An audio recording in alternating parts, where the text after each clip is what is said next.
Hi, I'm Sovereign Syre. I'm an adult performer, a stand-up comedian, and a writer. I think the most important piece of advice I would give to myself or anyone before entering the adult industry is to really understand that being in porn is going to affect you for the rest of your life, and not just in terms of whether or not you get employment or whether or not you get housing or whether or not you get outed by people, but it comes to mean something to people socially. Porn is something that people have really strong feelings about. There's a lot of taboo around it, and there's a lot of intense interest.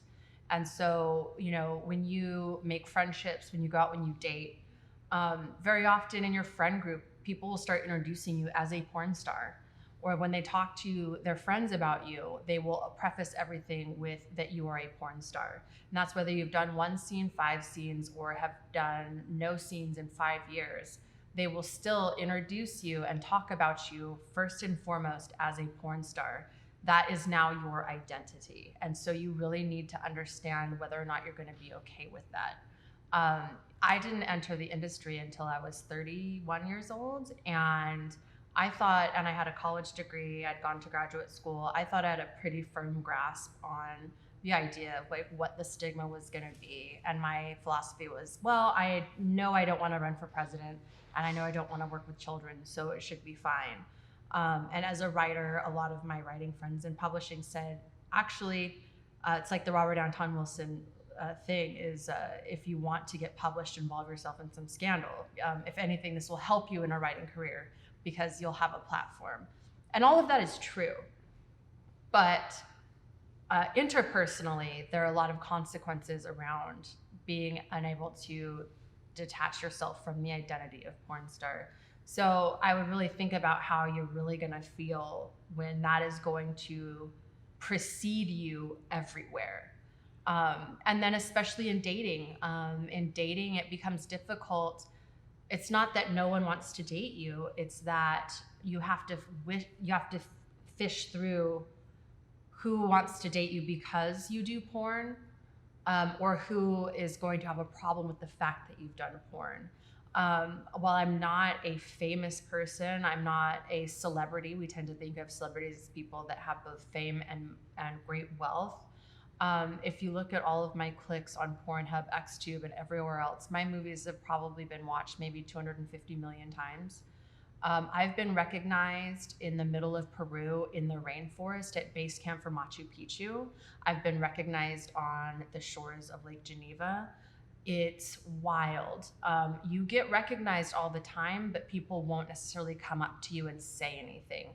But you have to understand that when you go on, say, a dating app, that a lot of people are going to recognize you. Some will pretend that they don't, and that can be really creepy to figure out on a date that they do.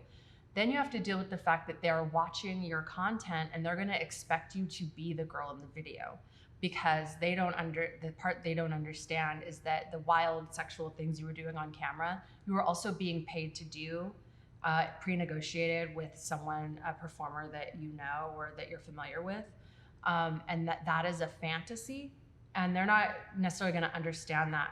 So I've had a whole range of experiences from fantastic to terrible. Being in porn has opened so many doors for me professionally because people had an inherent interest in my career. So I made a lot of mainstream sort of celebrity friends, producers, and people like that, that their initial interest was because I was coming from the porn world, and they thought that there was something that they could monopolize with that, or they could leverage that in some way. And then because when I showed up, I brought a lot to the table, those relationships transformed into partnerships because I brought a lot to the table. So porn can absolutely open doors for you, but it can close a lot of them too. And so it's about having a healthy understanding of where it can help you and how it's going to hinder you, and having a balance with that. That's the advice I would give to myself or anybody else before doing this job. I think if I could have done anything differently, I absolutely would have always had a day job, because in order to maintain the maximum control of your brand, um, you can't have your income reliant upon the work that you do here. So being able to say no and having the power to say no. And here's the thing is, as while things like sexual harassment and assault do happen in porn, like they happen in every workplace, unfortunately, um, here a lot of times when you talk to other performers, and a lot of my own experiences, a lot of the more exploitative or regrettable experiences people have been when they've done things that go against their brand. That is when they take on roles or scripts that make them uncomfortable, that depict situations that don't align with their values. That happens a lot more often, because there will be trends in porn, whether it's faux cest or babysitters or whatever, if you're a kind of person that doesn't believe in those things or thinks that they're unethical, if you don't have a day job or another form of income, it becomes very difficult to say no. So what I would have done differently is I would have always had a day job so that I always felt empowered to say no and to walk off set. I think that I would have been doing my own content sooner. I would have been more quick to embrace myself as an entrepreneur. When I came in, I viewed myself as being kind of rebellious. And I came in 2011, 2012 during the feminist porn movement, where a lot of us felt like we were doing some sort of radical activism by being in front of the camera. And we were. That's the thing, is we were absolutely doing radical activism, because a lot of the work that we did in 2011 and 2012 is what has allowed girls to be on OnlyFans without shame. We did a lot of pioneering work there. We did a lot of stuff to try to reduce the stigma around words like sex work, to get rid of the whorearchy and the respectability hierarchy. We did a lot of that groundwork. But because of that, it took me far too long to view what I was doing as a brand, as a business, and to take control of that and get incorporated and get in control of my shit. And this is an industry where, there's a potential to make a lot of money, and you are an entrepreneur, and you need to think of yourself that way. So, porn's a world where they refer to things as boy girl or girl girl. You never grow up here. As talent, you're kind of perpetual children. And that is what really hinders people, is that it encourages them to think of themselves as children, as sort of kids playing around and just having a good time. That may have been the industry in the 90s and the early aughts, but today it's a business. And if you come into it with a business mind, you can go really, really far. What I do for self-care is I make sure that I am getting enough sleep, that I am eating well, that I'm working out. I make sure that I stay off of social media. I'm very conscious of how social media makes me feel. And so I try to only be on it for maybe an hour a day. A thing that I've learned is looking at it as like a balance between, say, a troll or someone that's trying to get your attention versus a fan. And that the scoreboard should be trolls, 0 attention, fans, all of the attention. And so I've learned that as soon as there's like a negative or critical comment, I just like the tweet and mute the person. And then I make sure to go over to any fan that has like tweeted at me and make sure to respond to them with a thank you.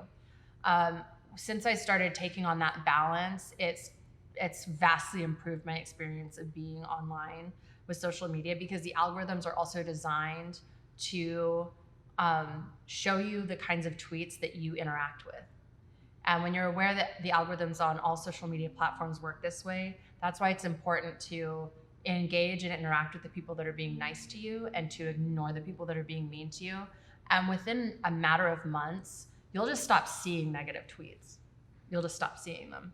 And that overall really helps. Other things I do for self-care is I have a very good friend that is in porn and a very good friend that is not in porn.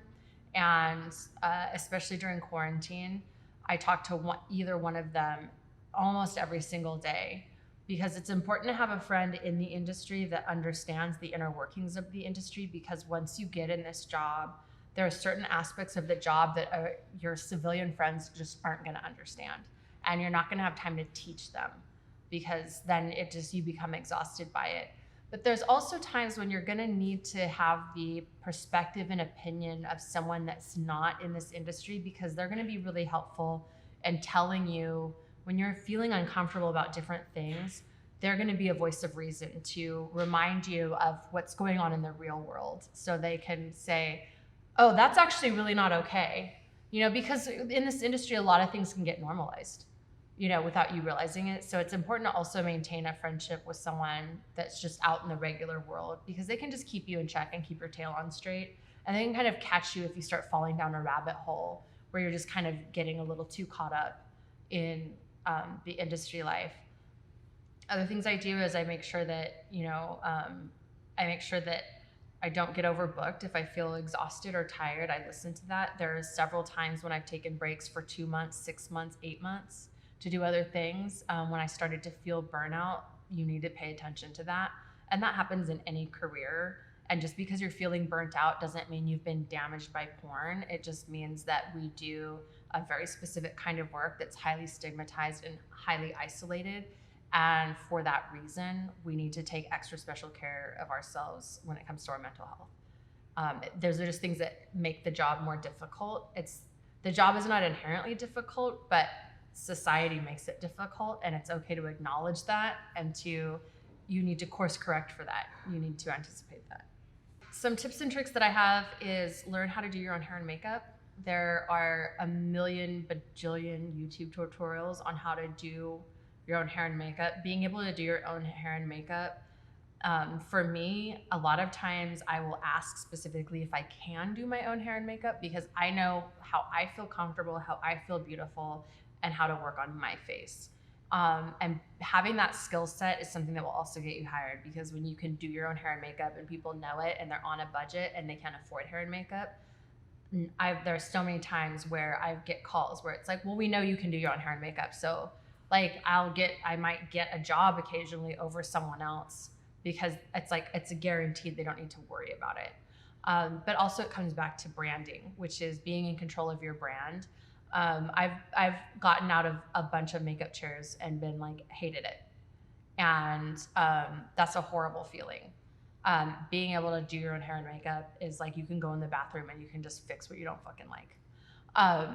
So that's a big one, is like, learn to be as self-sufficient as possible. The other tip is to have a go bag that's like pre-packed, like have some business wear, have some girl next door wear, have some bra and panty sets, have some garter belts and stockings, and have some basic shoes. Have that go bag so that, like, if you get a last minute booking or anything like that, it's ready to go. But also, I try to store all of my porn wardrobe and porn stuff in a separate space in my house, so that I have a sense of separateness between my job and when I'm home. Like, my porn wardrobe and clothes and things that I bring to porn sets, they're not part of my everyday wardrobe. And it helps to create a sense of like onset and offset. And that's something that's really important. Some people go as far as to have 2 different phones, where they'll have one phone for all of their porn contacts and all of that stuff, and where they shoot all their content on, and then they have a separate phone that's like their real phone. Whatever amount of division is necessary, but having a separate space for porn work and having the ability to do your own hair and makeup and be independent that way, and being ready for last minute bookings, that's super important. Another tips and tricks is like, you don't have to tell everyone you meet that you do this job. You 100% don't have to tell people that you're in porn. It's none of their business. And I learned that one the hard way. I always felt like I needed to tell people. Now I have friends in my social circle that really have no idea what I do. Or like, I just share with them what I'm comfortable with them sharing. So when I first started doing stand-up 4 years ago, I didn't tell anyone that I did adult, and I didn't talk about it on stage at all. And all of those people knew me as a comedian first. And that was really essential in me being able to break into that industry. And I remember 2 or 3 years in, when people found out, that it was a moment where instead of people being scandalized by it, they were like, don't tell everybody.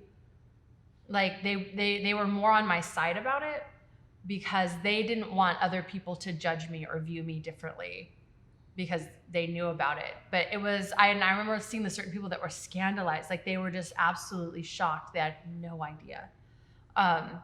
And that had allowed me to develop real friendships with people. So it's okay to be discerning and understand that some people view this job, like it makes them react in weird ways. So you don't have to be forthcoming with everyone about this job. Like you can have friends and just tell them that you work, that you're a makeup artist, or that you work in film, you work in production. That's all they need to know. Until like it's important to make sure that someone is safe before you give them information that could really damage you. And people can still unfortunately use this information to hurt you. So you want to be careful and take care of yourself.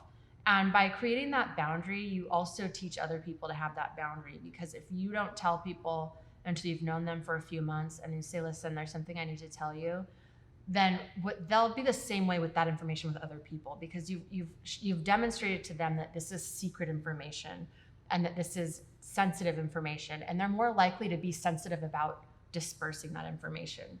So those would be like my tips. My favorite part of working in the adult industry is the people. Porn is full of a lot of porn is full of a wide range of people, but some of the best people that I know are in porn. I mean, porn absolutely attracts people that are kind of social outcasts for sure, or that don't have a lot of strong social bonds, and that's why they're able to do this job. But also, everyone is here for a different reason, and the amount of really talented people in porn just blows me away. Like really talented illustrators, animators, comedians, musicians, writers, and a lot of them are just artists that have come into this because it's a good line of work where you have a minimum amount of days per week that you work. You get to dictate your own hours and be in control of your image, and that's really appealing to a lot of people that work in the arts. And so I'd say it's the people. I mean, some of my favorite people I've met in the adult industry, and I feel like everyone has a different story about how they got here, and they come from all over the world and from all different kind of family situations and education levels. And like next to drag queens, I think porn people are my favorite people. Like we're just fun to party with and hang out with, you know? It's like there's a beauty in the fact that we're sort of isolated and stigmatized from the rest of the world. It makes us very close. And so there's a much more familial and accepting environment when you go to like a porn person's party or something, because it's like we've all kind of accepted that we're weirdos and we have a bond because of that. So for me, it's absolutely the other performers. That's like my favorite part.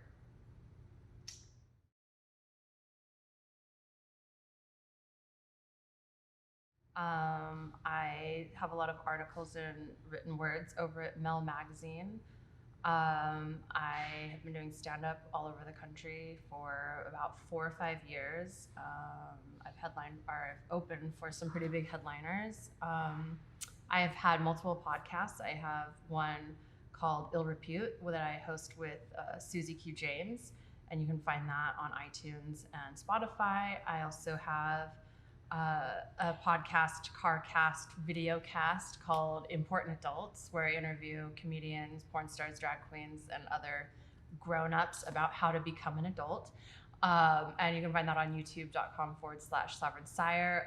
I have a Patreon, patreon.com/Sovereign Syre, where you can see my stand-up comedy, my exclusive extended cuts of all of my podcast interviews and CarCast interviews, as well as my 100 Poems in Solitude project, where I've been documenting the experience of quarantine and solitude through poetry, which is what I have my MFA in.